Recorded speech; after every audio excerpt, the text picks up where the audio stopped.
Students நம்ம இன்றைக்கி என்ன பார்க்க போகிறோம்னா 7ஆம் வகுப்பு தமிழ் தான் பார்க்க போகிறோம்.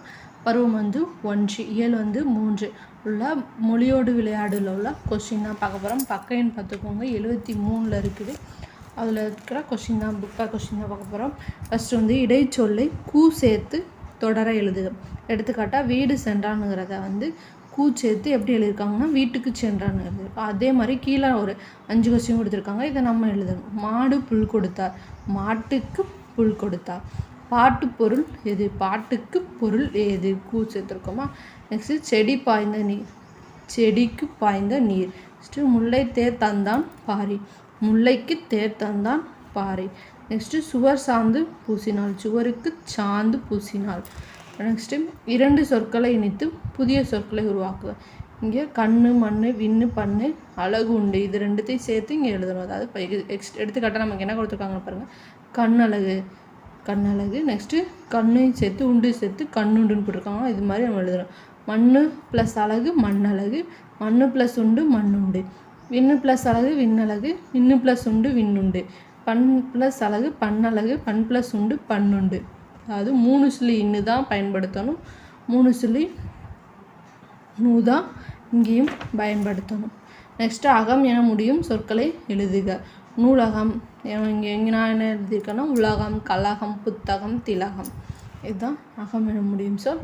நெக்ஸ்ட்டு கோடிட்ட இடங்களை தமிழ் என கொண்டு நிரப்புக. திருக்குறள் பல்கலைக்கழகம் கொண்டது. இது இந்த கடலை உருண்டை நச்சு சப்பி தமிழ் எழுத்துக்கள் இருக்குமோ அதை வச்சு எழுதணும். கடலை உருண்டை நச்சு சப்பி இந்த மாதிரி 10 வரை இருக்கும். அதை எழுதணும். ஃபஸ்ட்டு இங்கே எனது வயது இங்கே என்னது 12. அப்போ ஞான் வரும். நான் படிக்கும் வகுப்பு 7, அதனால் ஏ. தமிழ் இலக்கணம் டேஸ் வகைப்படும் 5 வகைப்படுமோ அப்போ ரூ வரும். திருக்குறளில் டேஸ் அதிகாரங்கள் உள்ளன, 133 அதிகாரங்கள் உள்ளன. அதை இப்படி எழுதணும். இந்தியா டேஸ் ஆண்டு விடுதலை பெற்றது, 1947. இதை நோட் பண்ணிக்கோங்க. நெக்ஸ்ட்டு குறிப்புகளை கொண்டு தலைவர்களின் பெயர்களை கட்டிடங்களை கண்டுபிடித்து எழுதுக.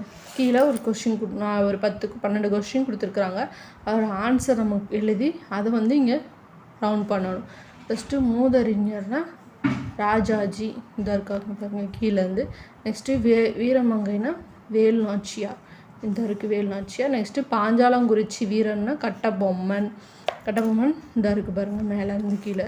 நெக்ஸ்ட்டு வெள்ளையரை எதிர்த்த தீரன் சின்னமலை, சின்னமலை இருக்குது இந்த லாஸ்ட்டில் இருக்குது. நெக்ஸ்ட்டு கொடி காத்தவர் திருப்பூர் குமரன், ஃபஸ்ட்டில் உள்ளது திருப்பூர் குமரன். நெக்ஸ்ட்டு எளிமையின் இலக்கணம் காமராசர், காமராசர் இந்த இருக்குது. நெக்ஸ்ட்டு தில்லையாடியின் பெருமை வள்ளியம்மை இந்த இருக்குது. நெக்ஸ்ட்டு கப்பலோட்டிய தமிழை சிதம்பரனார் இந்த இருக்குது பாருங்கள் இந்த பக்கமாக இருந்து. நெக்ஸ்ட்டு பாட்டுக்கொரு புலவன் பாரதியார் இந்த இருக்குது. நெக்ஸ்ட்டு விருதுபட்டி வீரர் காமராசர், 2 வரும் காமராசர். கல்லுக்கடை மறியல் பெண்மணி நாகம்மை இந்த இருக்குது. நெக்ஸ்ட்டு மணியாச்சியின் தியாகி வாஞ்சிநாதன் இந்த இருக்குது. இதான் ஒரு ஆன்சர் நோட் பண்ணிக்கோங்க. தேங்க்யூ.